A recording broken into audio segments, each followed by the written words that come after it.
কেউ ভিক্ষা দিয়ে যান ভাই আল্লাহর নামে। আল্লাহ ভিক্ষা দিয়ে যান ভাই ভাই ভাই 200 টাকা ভিক্ষা দিয়ে যান ভাই প্লিজ ভাই।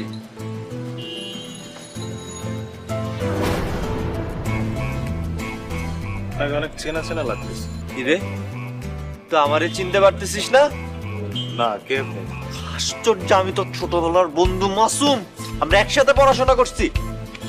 মাসুম? বন্ধু তোর এই অবস্থা কেন? আরে গজব পড়ছে। গজব পড়ছে? কার গজব পড়ছে? গার্লফ্রেন্ডের গজব। গার্লফ্রেন্ডের গজব? কি কইতেছস?